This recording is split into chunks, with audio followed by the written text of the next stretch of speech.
여기는 기차 안. 모미지의 보디가드 이오리가 화장실에서 손을 닦고 있는데 세면대 위에서 울리고 있는 핸드폰을 발견합니다. 이오리는 누군가 폰을 찾기 위해 전화를 거는구나 하고 통화 버튼을 누른 뒤 귀에 갖다 대죠. 그런데 공안의 이효리씨, 지금부터 내가 시키는 대로 행동하는 게 좋을 거야. 자신의 정체를 아는 의문의 인물. 당황스럽긴 하지만 이유리는 의문의 인물에게 내가 내놈 지시를 따를 이유가 없을 텐데 라고 말하며 전화를 끊으려 하지만 너가 앉았던 맞은편 자리를 보면 생각이 바뀔 거라 말하는 남자. 이 말에 자신의 자리가 있는 승객실 칸 문을 열어보는 이효리. 그리고 자신이 모시고 있는 모미지 머리 위에서 피 묻은 칼을 들고 있는 괴한의 모습을 보게 되죠. 10분 전 하토리 카즈야는 코난과 란을 만나기 위해 도쿄로 가는 신칸센 열차를 타게 됩니다. 그런데 그 안에서 모미지와 이오리를 만나게 되죠. 이상한 점은 분명 하토리가 기차를 예약할 때는 거의 만석이라 겨우 자리를 잡았는데 지금 이 칸은 자리가 텅텅 비어 있습니다. 알고 보니 모미지가 하토리가 도쿄에 간다는 소식을 듣고 그의 옆자리에 앉기 위해 모든 좌석을 사버린 거였죠. 어이. 그렇게 카드놀이를 하며 도쿄로 가고 있던 도중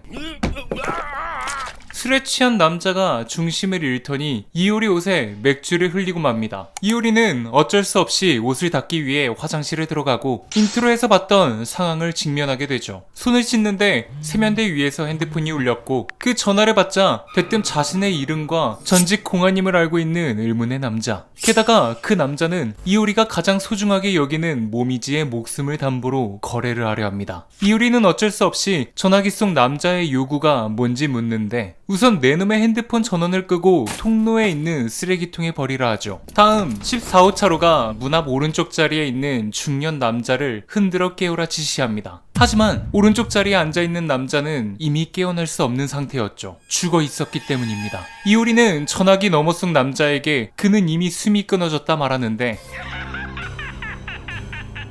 그 남자는 당황하긴커녕 웃으며 말하죠. 방금 전 우리가 죽였기 때문에 깨어나지 못하는 게 당연하다고. 그런데 이효리는 표정 하나 바뀌지 않고 이 남자의 시신을 처리하면 되는 거냐 묻습니다. 역시 전직 공안. 시체를 봐도 놀라지도 소리도 지르지 않느냐며 질린다는 듯한 말투로 중얼거리는 의문의 남자. 하지만 내놈이 할 일은 단순 시체 처리가 아닌 다른 일이라 말하죠. 그 죽어있는 놈이 가지고 있던 USB 메모리를 찾아내 아까 스마트폰이 놓여져 있던 세면대 위에 올려놓고 그 시체 옆에서 종점까지 앉아있으면 모미지에겐 아무런 일이 없을 거라 하는데 앞으로 종점까지는 남은 시간 2시간 남짓. 아가씨를 그 남자처럼 만들고 싶지 않거든 분발하라 말합니다. 그렇게 이효리는 죽은 남성의 시체를 살피게 되죠. 칼에 신장이 찔렸고 시신에 상당한 저항은이 남은 걸로 보아 처음부터 죽이려는 목적이 아닌 USB를 내놓으라 협박하다 저항이 거세지자 얼떨결에 찌른 뒤 숨이 끊어질 때까지 입을 손으로 막아뒀을 거라 추정. 그런데 죽이고 난 뒤 범인들은 곤란하게 된 겁니다. 자신들의 목적인 USB가 아무리 찾아봐도 나오지 않았던 거죠. 그러던 도중 어떻게 한 건지 전직 공안인 자신을 발견하고 모미지를 인질로 잡아 USB를 대신 찾게 만든 겁니다. 하지만 자신들도 찾다 포기한 USB가 단번에 나타날 리가 없죠. 간단하게 살펴보지만 이효리 역시 USB를 찾지 못합니다. 한 가지 눈에 띄는 건 시체 옆에 한 자루에 피 묻은 볼펜이 떨어져 있었는데 주변에는 뭔가 쓴 흔적 따윈 없었고 수첩이나 종이 같은 물건 또한 소지하지 않았다는 점. 그나마 유일하게 갖고 있던 종이는 승차권뿐인데 여기에 적혀 있었다면 이미 범인들이 살펴봤을 때 찾아냈겠죠. 그렇게 이효리가 신발 속까지 살펴볼 때쯤 다시 찾았냐 들려오는 범인의 목소리. 그리고 찾지 못했다는 이효리의 대답에 원래 그의 자리인 수화물 칸에가 살펴보라 말합니다. 어렴풋이 눈치는 채고 있었지만 원래 이곳은 피해자의 자리가 아니었던 거죠. 그가 예약한 좌석은 비교적 사람이 많아 화장실 갈 때를 노려 위협한 거라 합니다. 여튼 이효리는 승차권에 써있는 자리로 가 그의 가방을 열어보는데 당신 여기서 뭘 하고 있는 거예요? 이효리가 화장실에 가 한참을 돌아오지 않자 하토리가 찾다 발견한 거죠. 이에 당황한 범인은 저 꼬맹이는 누구냐며 대충 얼버무려 쫓아내라 말하고 실은 열차 안에서 옛날 자기 친구를 만났는데 나고야에서 내린 후에야 열차 안에 짐을 놓고 왔다는 사실을 깨달아 짐 좀 대신 맡아달라 전화로 부탁을 해 확인을 하고 있었다 둘러댑니다. 하토리는 그런 이효리의 모습을 몇 초 동안 말없이 빤히 보더니 볼 일이 끝나면 서둘러 돌아오라 말하곤 다시 자신들이 있었던 칸으로 돌아가죠. 그런데 돌아가는 길에 전화를 걸더니 자신들의 생각이 맞았다 말합니다. 그의 전화의 상대는 당연히 사신, 아니 코난이죠. 여튼 이효리는 핫토리가 돌아가자 피해자의 가방 안을 조사해 보는데 의류와 타월, 면도기, 칫솔 등 너무나도 평범한 여행자의 짐밖에 나오지 않습니다. 그나마 가방 안에 있던 수첩에서 치르기 의혹 진상에 관한 증거 입수라는 메모를 보게 되죠. 치르기 의혹, 최근 뇌물수수 의혹이 제기되었던 치르기 의원의 비서가 모든 죄는 자신이 지었다는 유서를 남기고 투신 자살한 사건. 이때 또다시 가방에서 뭔가를 발견했냐 묻는 범인. 이효리는 USB가 정말로 죽은 피해자가 갖고 있던 게 맞냐 묻는데 그자가 이 기차를 탄 건 니치우리 신문사에 가기 위해서이며 전화로 사건의 진상을 알아냈다 호언장담을 했다 말합니다. 그러니 틀림없이 어딘가에 USB를 숨겨놨을 거라는 거죠. 그런데 들으면 들을수록 이 범인의 목소리 어디선가 들어본 기억이 있는 것 같습니다. 3년 전 자신이 공안이었던 시절 혼자서 수많은 괴한들을 제압한 이효리. 이 보고를 들은 다른 동료는 놀라워하면서도 빠르게 다른 곳으로 지원을 가달라 말하는데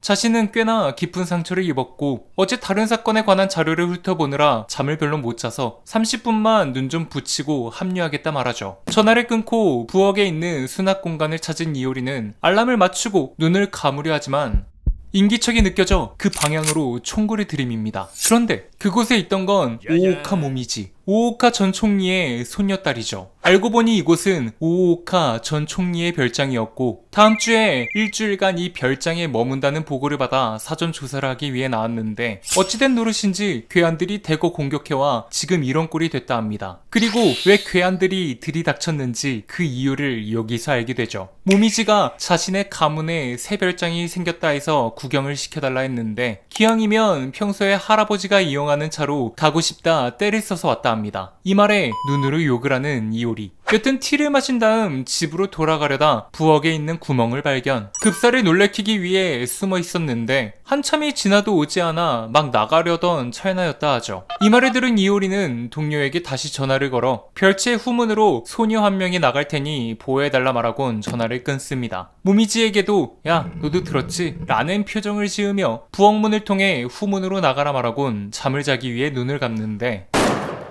가까이에서 나는 총성 소리에 놀라 눈을 뜨죠. 얼마나 잠이 들었던 걸까? 이효리는 시계를 확인하며 주변을 살피는데 한쪽 팔이 움직이지 않습니다. 그리고 자신의 팔을 꽉 안고 있는 모미지를 발견하죠. 내 놈 왜 도망치지 않고 아직 이곳에 있냐 묻는 이효리. 모미지는 당신 팔에 난 상처를 치료하고 있는데 저놈들이 와 다시 숨었다 말합니다. 상처 치료? 이효리는 중얼거리며 자신의 부상당한 팔을 쳐다보죠. 그리고 자신의 팔에 캐릭터 밴드가 덕지덕지 붙어있는 걸 보게 됩니다. 대는 소를 겸한다라고 하지만 소도 대를 겸한다라 말하며 작은 밴드 여러 개로 내 놈의 상처를 치료해줬으니 당신은 날 멀쩡하게 지켜줘야 한다 하죠. 30분 알람인데 1시간이나 잔 이유도 30분 뒤 울리던 알람을 바로 껐다 합니다. 하도 곤히 자고 있길래. 이때 이 아래에서 여자의 목소리가 났다며 몰려드는 괴한들. 이 좋지 않은 상황에 이효리는 표정이 경직되는데 3人です。 자신은 카루타를 잘해서 남들보다 귀가 좋다 말하는 모미지. 지금 저 위에 있는 범인들의 발소리를 봤을 때 이 위에 있는 사람은 총 3명이라 말해주죠. 그리고 이 말을 들은 이효리는 단숨에 문을 열어 2명을 제압하고 마지막 1명의 기습도 받아쳐 쓰러뜨립니다. 이 모습을 본 모미지는 さすが公安のイオリさんや。 역시 공안의 이효리 씨는 강하네요 라 말하는데 모두 제압했다고 생각했던 괴한 중 1명이 도주해버리죠. 다시 현재로 돌아와 범인의 목소리가 들려오고 이를 들은 이효리는 그때 도주했던 괴한 중 1명인 걸 확신하게 됩니다. 그때에도 전 총리한테 불미스러운 일로 내각에서 경질된 치르기 의원의 관계자라는 의혹이 있었는데 이번 비서의 자살 사건에도 같은 인물이 나타난 거죠. 여튼 이제 40분도 남지 않았다며 서두르라 말하는 범인. 이에 이효리는 다시 한번 천천히 범행 현장에 대해 생각해봅니다. 피가 묻어있던 볼펜. 아무리 생각해도 그 볼펜으로 뭔가를 썼을 거라 판단한 이효리는 다시 시체가 있는 칸으로 가 천천히 현장을 살펴보죠. 그리고 허벅지 쪽 바지 부분에서 부자연스러운 구멍이 나 있는 걸 발견합니다. 그대로 그의 바지를 벗겨 허벅지에 휘갈겨 쓴 글자를 보게 되는데 쿠츠시타, 양말. 이효리는 피해자의 바지에 이어 양말 양쪽도 벗겨보지만 발등에 뭔가 눌린 자국이 있긴 한데 USB는 어디에도 없죠. 이때 이봐요 집사님, 우리 음료수 시킬 건데 드실래요? 또다시 핫토리가 나타나 핸드폰 화면을 보여주며 메뉴를 고르라 말합니다. 그런데 그의 핸드폰 화면에 겹쳐진 낯익은 실루엣, USB죠. 심지어 메시지에 내 놈이 찾는 물건이 이거지? 라는 코난의 글이 적혀 있습니다. 그렇게 핫토리는 계속해 메뉴에 대한 질문을, 코난은 핸드폰 메시지로 사건에 대한 얘기를 하며 이효리의 답을 듣게 되죠. 무서운 점은 그 질문 중에 협박하고 있는 사람은 헤이지 뒷자리에서 피투성이 된 칼을 들고 있는 사람이냐 묻습니다. 어떻게 하는 거냐고. 여튼 이효리의 늘적지근한 대답에 화가 난 범인은 대충 메뉴를 고르고 빨리 꼬맹이들을 쫓아버리라 말하는데 USB를 손에 넣었다 말하는 이효리. 이 말에 범인은 기뻐하며 그럼 아까 말했던 대로 내 놈이 전화를 받았던 화장실 세면대로가 USB를 올려놓고 다시 시신 옆으로 돌아가라 말하죠. 이효리는 범인이 시키는 대로 세면대 위에 USB를 놓고 다시 시신이 있는 칸의 문을 여는 순간 핫토리가 반대쪽 칸의 문에서 손을 번쩍 듭니다. 동시에 이효리는 범인에게 소리를 줄여 말하죠. 처음 문을 굉장히 궁금하게 띄우며 이에 조급해진 범인은 뭐라는지 하나도 안 들린다며 목소리를 크게 하라고 버럭 소리를 지르는데 お前やな。 통화를 하던 범인의 앞에 나타난 핫토리. 그러곤 됐어 카즈아, 그쪽도 해치워 라는 말과 동시에 모미지 뒤에서 칼을 흔들던 범인을 제압해버립니다. 당연히 핫토리 쪽도 마무리가 되어 있죠. 그런데 세면대 위에 있던 USB가 사라졌다 말하는 이효리. 그 말과 동시에 카즈아가 있던 칸에 자신의 동료에게서 떨어지라 고함을 지르며 뛰어오는 여성이 그녀들을 향해 칼을 휘두릅니다. 그러나 그 칼은 카즈아와 모미지가 아닌 순식간에 나타난 이효리의 가슴에 박혀버리고 뒤이어 나타난 핫토리에 의해 마무리되죠. 모미지는 이효리에게 달려가 죽지 말라 소리를 지르는데 이효리는 가슴 주머니에 넣어뒀던 카루타를 꺼내며 이 카드 뭉치 덕분에 부상은 입지 않았다 말합니다. 모미지는 이를 보곤 역시 소도 대를 겸한다며 한 장 한 장 얇고 작은 카루타패라도 이렇게 많이 겹쳐놓으면 두껍고 단단한 방패가 된다며 널 처음 봤던 부엌 바닥 밑에서도 자신이 했던 말인데 기억하냐 묻죠. 이 말에 이효리는 속으로 잊을 리가 없다 말하며 당신의 그 말을 계기로 자신은 공안을 그만두고 당신의 집사가 된 거라 하며 이야기는 끝이 납니다. 이상 명탐정 코난 이효리가 집사가 된 이유였습니다. 뒷이야기입니다. 사건이 마무리되고 범인들은 도쿄역에서 대기 중인 경찰에 의해 체포가 됩니다. 예상대로 범인 일행은 추르기 의원과 관련이 있는 인물들이었죠. USB에 들어있던 사진은 추르기 의원의 비서가 건물 옥상에서 세 사람에게 떠밀려 추락하는 스마트폰의 동영상이었습니다. 그 영상은 맞은편 아파트 주민이 석양을 찍다 우연히 찍힌 영상이었다 하죠. 그나저나 핫토리와 코나는 어떻게 이효리가 협박을 당하고 있다는 걸 알았을까? 그건 처음 이효리를 만났을 때 말한 정말로 안 온다는 이유도 있었지만 이효리를 발견했을 때 이상한 인터컴 마이크를 끼고 웬 모르는 아저씨의 몸을 조사하고 있길래 이효리가 그 자리를 떠난 뒤 자신도 그 시신을 살펴보다 허벅지에 이상한 글자를 발견. 바로 코난에게 사진을 공유하고 USB를 찾아내 태블릿으로 안에 있는 내용물을 확인해봤다 합니다. 이 말에 이효리는 흐뭇해하며 역시 내 놈은 자신의 아가씨와 잘 어울리는 분이라 극찬을 하는데 우연히 도쿄역을 지나가던 아무로와 카자미가 이효리의 옆을 스쳐 지나가죠. 하지만 아무로는 이들을 보지 못한 듯 카자미에게 무슨 일이 있냐 묻고 카자미는 자신의 경찰학교 시절 동기가 있었던 것 같다 말합니다. 이 말에 아무로는 주변을 살피며 뭔가 사건이 있어온 경찰관인 것 같다 하지만 그 녀석은 굉장히 우수해서 후로야 씨와 같은 부서에 배속이 됐다 그만둔 사내라 말하려 하는데 아무로는 카자미의 말을 끊더니 여기서부터는 혼자 가겠다 하며 그만 돌아가라 하죠. 그렇게 카자미를 보내고 기차에 올라타는 아무로. 그런데 어찌된 일인지 곧 발차하는 시간인데도 불구하고 기차 안에는 아무도 없습니다. 이때 어디선가 울리는 핸드폰 벨소리. 아무로는 벨소리가 울리는 좌석으로 가 전화를 받는데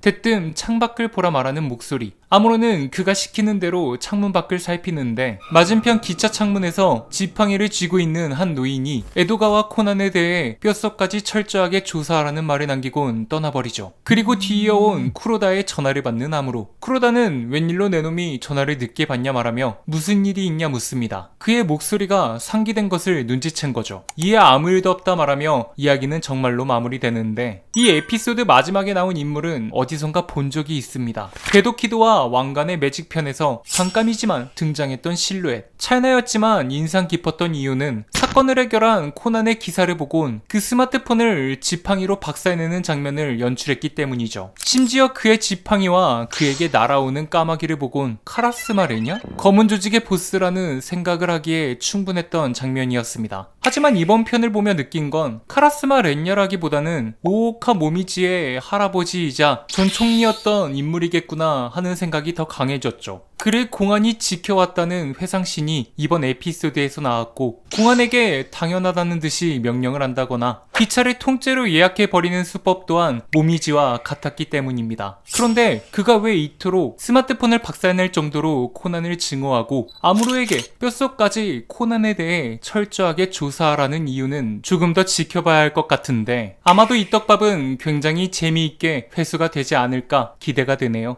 이상 정리 끝! 명탐정 코난 풀버전을 어디서 봐야 되지? 티빙 OTT 서비스를 사용하면 돼요. 어이 그건 너무 비싸다고. 피클 플러스로 보면 4,000원대에 볼 수 있다던데요? 뭐? 자세한 내용은 고정 댓글에 남겨놓을게요. 명탐정 코난 실시간 라이브를 틀어달라는 분들이 꽤 많으신데요. 혹시나 제가 키지 못하더라도 제 채널로 들어가서 재생 목록, 명탐정 코난 리뷰 모두 재생을 누르시면 실시간 라이브처럼 모든 에피소드를 순서대로 보실 수 있습니다. 많이들 봐주시고 좋아요도 꾹 눌러주시면 제게 정말 큰 힘이 됩니다. 이상 저는 쿄자리였고요. 영상이 재밌었다면 구독과 좋아요 눌러주시면 감사하겠습니다.